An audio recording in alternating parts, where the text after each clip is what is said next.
సమస్య ఏమైందమ్మా? సమస్య ఏంది? భూమి గురించి సార్. ఏమైంది భూమి?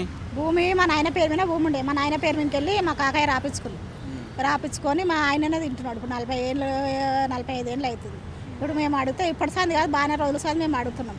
అడిగితే గిట్ట ఇప్పుడు అమ్ముకోనికే చూస్తుండే, ఇంత తీసేసిండు భూమి. అప్పుడు అడిగితే కూడా అప్పుడు ఏమి ఇవ్వలేదు మాకు. అప్పుడు ఏమి ఇవ్వకపోతే ఇప్పుడు అడిగితే ఇప్పుడు లేదు అది ఇది అని చెప్తున్నాం. ఆడపిల్లలా? మేము ఆడపిల్లలమే. ఆడపిల్లలం. మాకు ఇప్పుడు ఎవరు లేరు గిట. అన్నల తమ్ములు ఉంటే కూడా చనిపోయారు. మా పెద్ద ఆయనకు 2 కొడుకులు ఉంటే చనిపోయారు. కోడలు గిట్ట పెద్ద ఆమె చనిపోయింది. చిన్న ఆయనకు మా తమ్మునికి ఒక కొడుకునే కూడా కొడుకు గిట్ట చనిపోయాడు. ఒక బిడ్డే ఉంది మా పెద్ద ఆయన కొడుకుకు. ఇంకా అంతే.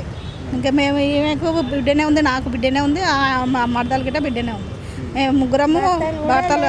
మాకు మేము ఎట్లా బతకాలని ఒక్క రూపాయి కూడా మాకు ఇస్తలేడు ఆయన. పంట తీసుకుంటుండు, పండించుకుంటుండు, అన్ని రైతు బంధు అన్నీ తీసుకుంటుండు, మాకేం ఇస్తాడు. ఇప్పుడు లాస్ట్కి ఏమంటుండు, ఏం చేసుకుంటారో చేసుకోండి, నేను రూపాయి ఇయ్య అంటుండు. 50 లక్షలు అట్లా వస్తున్నాయి ఎకరాలు. 50 లక్షలు వస్తున్నాయి. మేమన్నాము ఒక సగం ఇయ్య అని చెప్పినాం. అందులో సగం ఇద్దరికి సగం నువ్వు తీసుకొని చెప్పినాం. ఎకరా భూమి వాళ్ళ కొడుకు పేరు మీద రాస్తారట. ఎకరా అమ్ముతుండు కదా, 50 లక్షలు వస్తాయి కదా, 25 లక్షలు మా ఇద్దరికి ఇచ్చేసాయి. 25 లక్షలు నువ్వు తీసుకొని చెప్పినాం.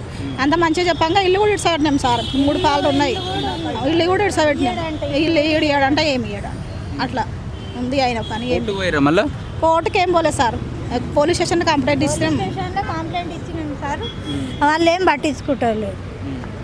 ఏమంటారు పోలీస్ స్టేషన్లో? లంచం తీసుకున్నారు. ఫస్ట్ కొంచెం పట్టించుకోరు, లంచం తీసుకున్న తర్వాత పట్టించుకుంటారు. మాకు తెలియదు ఏం చేసుకుంటారో చేసుకోపోండి అన్నారు. ప్రజావాళ్ళ కంప్లైంట్ ఇచ్చిరా? ఇచ్చిన. ఏమని ఇచ్చిరమ్మా? అదే భూమి గురించి ఇస్తే రిసిప్ట్ ఇచ్చిర్రు, అక్కడ పిలిపిస్తారు అని చెప్తారు. మరి మాకు న్యాయం కావాలి సార్. ఇప్పుడు కంపల్సరీ మాకు న్యాయం కావాలి. మాకు భర్తలు లేరు, మాకు పిల్లలు ఉండరు, మేము ఎట్లా నడిపించుకోవాలి సంసారం. మేము పొద్దున్న లేచి పనికి పోతాం, ఇండ్లలో పనికి చేసుకుంటాం, బతుకుతున్నాం. మరి మాకు కూడా న్యాయం కావాలి అంతే సార్. మీ తండ్రి వచ్చే ఆస్తులు మీకు కూడా మా తండ్రి వస్తే మాకు కావాలంటున్నాం. మేము వాళ్ళది అడుగుతలేము. ఇప్పుడు ముగ్గురు ఉన్నారు కదా సార్, ముగ్గురిది ఇప్పుడు వాళ్ళది వాళ్ళ కొడుకు మీద రాసుకుంటాడు. మేము ఆడపిల్లలు ఉన్నాం కదా సార్, మా ఆడపిల్లలది మాకు కావాలి కదా, మా నాయనలు మాకు కావాలి కదా సార్. కరెక్టా లేదా సార్? ఇప్పుడు ఆయన కొడుకుకి ఎకరా రాసిస్తాడు. ఇప్పింది ఆడపిల్లల గుడి. మరి ఇప్పుడు మా నాయనది అది ఆస్తి, మా నాయనది ఆయన కబ్జా చేసుకున్నాడు. పైన ఆయన కబ్జా చేసుకున్నాడు. అప్పుడు పెద్దోళ్ళు ఇద్దరు బయటకు వెళ్ళిరు, ఆయన ఒకడు ఊళ్ళో ఉన్నాడు. అట్లా పెద్ద అయినా చెవెళ్ళకి వచ్చిండు. మాది ఆలూరు, సొంతం ఆలూరు మా అమ్మలది. ఆయన ఊళ్ళోనే ఉన్నాడు. ఊళ్ళో ఉండబట్టికే ఇక ఇప్పుడు కొడుకు రాసిస్తా అని చెప్తుండు. అది ఉన్నప్పుడు అడగలేదు మరి? మాకు ఉన్నప్పుడు కూడా అడిగినాం. మా నాయనకు తాగిపించి అప్పుడు చిన్న ఉన్నాము. 2004 చనిపోయాడు మా నాయన. ఇక మా పెద్ద ఆయననేమో 2016లో చనిపోయాడు. ఇక వాళ్ళేమో అప్పుడు అన్నీ ఇడ్సబెట్టేసారు. మా తమ్ముడే కదా అన్నట్టు ఇడ్సబెట్టి ఉన్నారు. ఆయన పేరు మీద చేసుకోవడం అనుకుంటారు. అట్లా పిల్లలు ఉన్నారు కదా అని చేసాడు అనుకోలేదు. ఎవరిదో ఏలు ముద్ర పెట్టించుకొని మా అన్ననే రాకిచ్చిండు అని చెప్తుండే. మా నాయనది ఏలు ముద్ర సైన్ పెడతాడు. మా నాయనది ఏలు ముద్ర పెట్టించుకొని అది పట్ట పొలం కూడా కాస్తారు. అది సీలింగ్ పొలం. అప్పుడు గవర్నమెంట్ అప్పుడు ఇచ్చింది.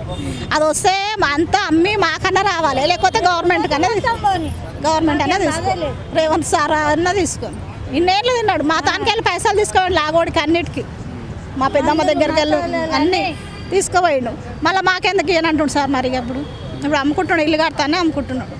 మేము అడిగితే గలీజ్ మాటలు, లంజలు, దుడుకలు ఇవన్నీ మాటలు మాట్లాడతాడు. బిడ్డలు అట్లనే అంటారా సార్? మన ఆయనలు ఉంటే అట్లా తిడతారా? రేవంత్ సార్ మంచోడు అయ్యి మాకు న్యాయం చేస్తే మంచిగా ఉంటుంది. అదే సార్ మేము కోరుకునేది. మాకు ఎక్కడ న్యాయం జరుగుతుంది అసలు. ఆడపిల్లలకు ఏం న్యాయమే లేదు సార్. మీరు చేస్తేనే ఏమన్నా